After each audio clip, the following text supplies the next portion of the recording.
Right now, the former Deputy National Security Advisor during Trump's first term, and she worked in the Reagan administration as a speechwriter, the one and only KT McFarland. Now, KT, you and I have a mutual friend that you can suspect that my phone rang immediately when he found out this little ad about his dad.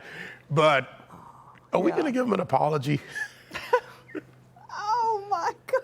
These guys walk into a mess. They stirred up a hornet's nest. So here's what happened. I used to write those speeches for President Reagan, their radio addresses, and he would use them to make a point. And the point he was making in this speech was, yes, he believed in free and fair trade. But the commercial quotes the back end of the speech. The front end of the speech says, we are reluctantly putting tariffs on Japan because they're dumping semiconductors unfairly into the American market. And so Reagan used tariffs the same way Trump is using them. He's using them as a negotiating technique. And it worked for President Trump. It worked for President Reagan. But then to have the gall to say this sort of, this little commercial. Now, what were they trying to do with it? I guess the Canadians thought they could influence the United States Supreme Court, which is going to rule on this in the next week. But I don't think the American Supreme Court is going to be intimidated by this or have their opinions swayed. And let me tell you, Donald Trump is incensed by this because it's a personal insult to him. It's an insult to Reagan, who he very much admires. And it's an insult to the United States. You know, what were these Canadians thinking? Then I went and looked to see what kind of trade we have with each other because President Trump has suspended the trade negotiations. 75% of Canada's exports go to the United States. 15% of our exports go to Canada. Now, who do you think is going to win that trade battle? Exactly. Yeah, they pride themselves on being polite, but they didn't even ask to use Reagan's speech. They just went and did it. Now they're in big trouble with the Reagan Library. So we'll see what happens with that. But on another topic, KT, the president just announced and directed the Pentagon to start testing nuclear weapons the first time in 33 years. I think Americans hear that and may feel a little bit unsettled, but talk us through why this is happening.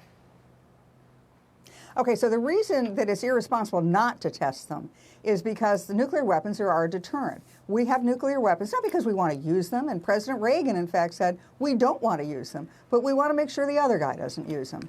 And they are deterrents. That's how we keep the peace. They have nuclear weapons, we have nuclear weapons. If it ever got down to a fight, we know we could wipe each other out. It's called mutually assured destruction. And if the United States has no confidence, we haven't tested these weapons in a generation. If you ever came to a crisis, how do we know they would work? How does the other side know they would work? So the responsible thing, if you believe in deterrence, if you want to prevent a war, certainly if you want to prevent a nuclear war, you want to make sure that you have confidence in your capabilities, your military capabilities, that they're up to date, you know how they work, you know what could go wrong, what couldn't go wrong. And so frankly, I think it's irresponsible for the United States that we have not been testing them for the last 35 years. And thank goodness President Trump is going to do it. And then maybe as you test them, you realize, okay, well, we should fix this, we should modernize that, maybe this doesn't work. You have to constantly, especially with nuclear weapons, you have to be aware of what you have, what the other guy has, and what works and what doesn't. And as you know, KT, we've talked about this for years, the footing. We have to have the right footing. When you look at Russia testing, as they say, an 8,700-mile missile, delivery systems, upgrades in technology, and more launch capability where seconds matter. This is all very important. So the president is setting a new footing for America and a stance of peace through strength and a way to avoid mutually assured destruction. Absolutely. We trust that he'll do a good job of implementing that. KT McFarland, always good to speak with you. Thank you so much. Always good, KT. Thank you both. Thank you.